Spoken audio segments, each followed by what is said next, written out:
Dhaka premier লিগের খবর, টানা সপ্তম জয় তুলে নিয়ে পয়েন্ট টেবিলের শীর্ষস্থান ধরে রাখল গাজী গ্রুপ ক্রিকেটার্স। বিকেএসপিতে ব্রাদার্স ইউনিয়নকে তারা হারিয়েছে 10 রানে। শুরুতে ব্যাট করে গাজী গ্রুপ অল আউট হয় 236 রানে।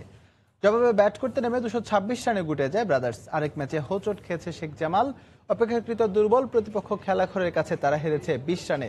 প্রথমে ব্যাট করা খেলাঘর নির্ধারিত 50 ওভারে সংগ্রহ করে 266 রান। জবাবে 246 রান অল আউট হয়ে যায় আব্দুর রাজ্জাকের দল।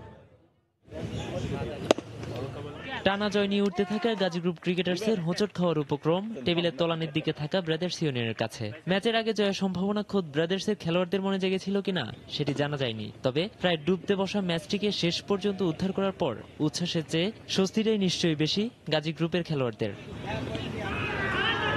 আসরের অপরাজিতদের বিপর্যয়ের শুরুটা বল মাঠে গড়ানোর আগে টসের মুহূর্তে। সেখানে হেরে ব্যাট করতে নেমে দলীয় মাত্র 4 রানেই সাজঘরে ফিরে প্রতিপক্ষ অধিনায়ক অলক কাপালির সিদ্ধান্তকে যথার্থ প্রমাণ করেন জহুরুল। আসরের ইনফর্ম মমিনুল ফেরেন দলীয় 27 রানে, তবে এরপরই সোহরাওয়ার্দী শুভকে সঙ্গে নিয়ে 89 রানের জুটি গড়ে প্রাথমিক বিপর্যয় সামাল দেন বিজয়। দলীয় 116 রানে শুভ ফিরলেও অপর প্রান্তে অবিচল থেকে এনামুল বিজয় তুলে নেন আসরের চতুর্থ 50। তবে দ্বিতীয়বারের মতো নার্ভাস 90s শিকার হয়ে এদিন তিনি ফেরেন 93 রান করে। এরপর অন্যদের সাজঘরে ফেরার তাড়নায় শেষ পর্যন্ত এবারের আসরে নিজেদের সর্বনিম্ন দলীয় সংগ্রহ 236 রানে অল আউট হয় গাজী গ্রুপ। বিকেএসপির ব্যাটিং বান্ধব উইকেটে ছোট লক্ষ্যই বলা যায়, তবু এমন হাতের ম্যাচটি কিনা আয়ত্তের বাইরে চলে গেল ব্রাদার্সের। মাত্র 1 রানে মিজানুরের বিদায়। একে একে ফিরে যান জুনায়েদ সিদ্দিকী, ফরহাদ হোসাইনরাও। ফলে অধিনায়ক অলক কাপালের 49 ও বিসলাত 56 রানের ইনিংসও আসরে ব্রাদার্সের পঞ্চম হার ঠেকাতে পারেনি।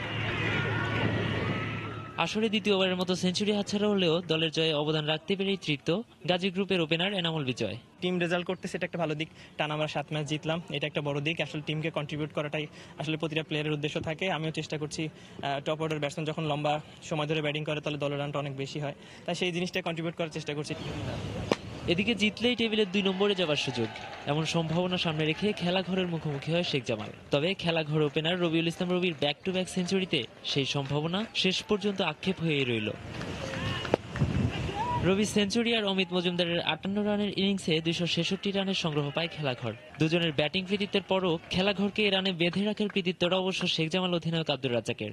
বল হাতে নিজের স্পিন ঘূর্ণিতে তিনি সাজঘরে ফেরান প্রতিপক্ষের 5 ব্যাটসম্যানকে। জবাবে শুরুতেই 2 ওপেনারকে হারালেও রাজিন সালেহ ও জিয়াউর রহমানের ব্যাটে জয়ের আশাই দেখছিল ধানমন্ডির ক্লাবটি। তবে 75 রান করে জিয়াউর রহমান ও দলীয় 243 রানে রাজিনের ফেরার পর 20 রানের আক্ষেপে পড়তে হয় শেখ জামালকে। নোমান আব্দুল্লাহ, সময় সংবাদ, বিকেএসপি, সাভার।